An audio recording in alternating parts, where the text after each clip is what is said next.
خب سلام رفقا، چه خبرها؟ بیایید بریم سراغ 10 تا از بهترین فیلم‌ها برای آخر هفته در ژانرهای فوق‌العاده هیجان انگیز. و وقت با ارزشتون رو نگیرم، بیایید شروع کنیم با فیلم شکار، محصول سال 2020 در ژانر اکشن هیجانی. این فیلم حتی قبل از اینکه اکران بشه ممنوع شد. داستان چیه؟ گروهی از میلیاردرهای پولدار آدم‌های معمولی رو می‌دزدن توی زمین باز ولشون می‌کنن تا اونها رو شکار کنن. ایده اینقدر جنجالی بود که توی امریکا صدای همه، حتی دونالد ترامپ رو هم درآورد و گفتن این فیلم ترویج خشونت علیه مردمه. کمپانی سازنده مجبور شد اکران فیلم رو کنسل کنه و با کلی تأخیر و سانسور پخشش کنه. یه فیلم پر از استرس و هیجان. فیلم بعدی هم فیلم گلوله گم شده، محصول نتفلیکس و فرانسه در سال 2020. یه مکانیک نابغه که تخصصش تقویت ماشینای پلیس متهم به قتلی میشه که کار اون نبوده. حالا پلیس دنبالش و تنها مدرکی که میتونه بیگناهیش رو ثابت کنه یه گلوله است که توی بدن یه ماشین قرمز گم شده گیر کرده. اون باید قبل از اینکه پلیسای خلافکار اون ماشین رو نابود کنن پیداش کنه. پس اینجا ما باید آماده یه تعقیب و گریز دیوانه‌وار باشیم. نسخه دوبله بله، ولی پیشنهادش نمیدم. نمره 6.3 از 10 و 4 در سر ذات مردمی خودش رو به همراه داره و تو ژانرهای اکشن جنایی هیجان انگیزم جا میگیره. فیلم بعدی با 8 جایزه، فیلم دختری با تمام محبت‌ها، محصول انگلستان در سال 2016.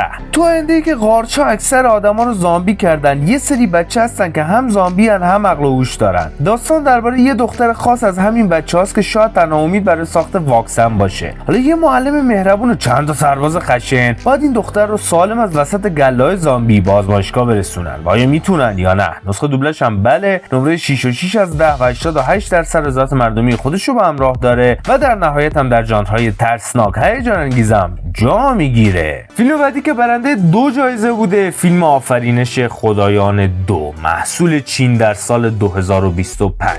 زیاد داستان قابل گفتنی نداره، ولی در همین حد بگم که پس از سقوط سلسله‌ای به اسم شانگ، قهرمانان با نیروی تاریک روبرو میشن که قصد نابودی تعادل جهان رو داره. این وسط اتحادها و خیانت‌ها شکل میگیره و جنگی تمام عیار چینی بین خیر و شر چینی شکل میگیره و اینکه کدوم طرف چینی پیروز میشه ما دیگه کاری باش نداریم. نسخه دوبله بله، فیلم نمره 6.2 از 10 و 4 در سر ذات مردمی خودش رو به همراه داره. فیلم بامزه‌ای بود خدایی و در ژانرهای اکشن جنگی ماجراجویی فانتزی جا میگیره. اگه فانتزی پسند نیستید اصلا سراغش نرید، به جاش برید سراغ فیلم زندگی دوم، محصول چین در سال 2024. داستان شخصی به نام لیانگ رو روایت میکنه که به دلیل قتل یک رئیس باند به زندان میفته و در اونجا پسری به دنیا میاره که به مرکز نگهداری سپرده میشه. پس از 30 سال لیانگ از زندان آزاد میشه و باند خلافکار فرد نابینایی به نام آگوی رو میفرسته تا با تظاهر به پسر نابینای لیانگ اون رو به قتل برسونه. اما داستان اصلا اونطوری که اینا میخواستن پیش نمیره. نسخه دوبله بله، فیلم نمراتی نسبتا خوب بوده، نمره 6.9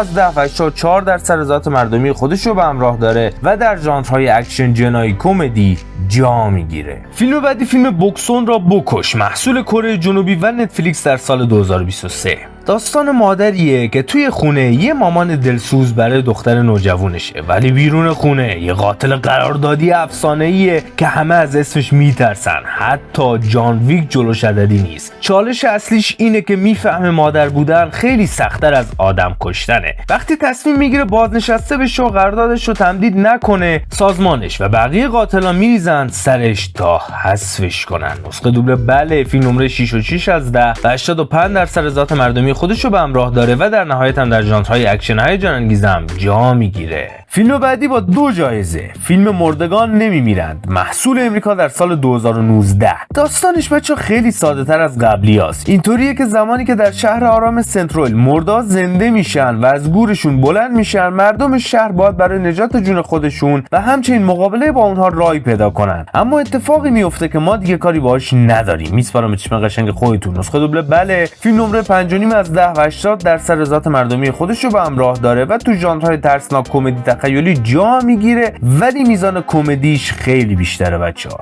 فیلم بعدی فیلم دادستان محصول چین در سال 2024. شخصی به نام فوک که کارآگاه سابق پلیس بوده حالا به عنوان دادستان عمومی فعالیت میکنه. در اولین پروندهش با مرد جوونی روبرو میشه که به اشتباه به قاچاق مواد مخدر متهم شده و تحت تاثیر وکیل مدافع فاسد خودش به جرمش اعتراف کرده. با تحقیق بیشتر فوک متوجه نقش یک تیم و وکلای فاسد میشه که برای منافع شخصی خودشون بیگناهان رو قربانی میکنن. نسخه دوبلش بله فیلم نمره 7 از 10 و 85% رضایت مردمی خودش رو به همراه داره. نسبت به فیلم‌های قبلی این فیلم به نظرم جالب‌تر بود و در ژانرهای اکشن جنایی هیجان انگیزم جا میگیره. فیلم بعدی فیلم خون و طلا محصول نتفلیکس و آلمان در سال 2023. آخرای جنگ جهانی دوم یه سرباز فراری آلمانی فقط میخواد برگرده پیش دخترش ولی گیر یه گروه نازی خشن میفته که توی یه روستای دورافتاده دنبال گنج طلای خانواده یهودی میگردن. این سرباز با کمک یه دختر روستایی شجاع یه نبرد خونی راه میندازن تا نذارن طلاها دست نازی‌ها بیفته و خودشون هم زنده بمونن. یه چیزی تو مایه‌های فیلم‌های تارانتینو دیگه رفقا. نسخه دوبله بله فیلم نمره 6.5 از 10 و 82% رضایت مردمی خودش رو به همراه داره و در نهایت هم در ژانرهای اکشن جنگی هم جا میگیره. فیلم بعدی فیلم ارباب محصول امریکا و کانادا در سال 2018. شب قبل از عملیات معروف نورماندی در جنگ جهانی دوم چند تا چترباز امریکایی پشت خط دشمن فرود میان. اونا فکر میکنن فقط قراره یه برج رادیویی رو بزنن بتر کنن اما میفهمن نازی‌ها دارن یه آزمایش‌های ترسناک انجام میدن که میتونه خیلی گنده‌تر از اون چیزی باشه که اینا فکرشو میکردن. نسخه دوبله بله فیلم نمره 6.6 از 10 و 85% رضایت مردمی خودش رو به همراه داره و در نهایت هم در ژانرهای اکشن ترسناک تخیلی جنگی هم جا میگیره. خب بریم سراغ آپدیت سوم این که این فیلم‌ها و سریال‌ها رو از کجا دانلود کنیم. اگر رایگان می‌خواید برای بحث سایت برید سراغ سایت فیلم تو مدیا که کافیه سرچ کنید توی گوگل. آدرس‌های مختلف داره، به صورت رایگان میتونید دانلود کنید. دو زبانه و بدون حذفیاته. اگر حاضرید اشتراک کمی رو پرداخت کنید همون سایت‌های قدیمی همچنان پاورجان یعنی آوا مووی، دیبا مووی، دیجی مووی و زرفیلم که از نظر خودم نسبت به بقیه‌شون آوا مووی و زرفین توی بحث سایت بهترن. دیبا مووی گستردگی بیشتری داره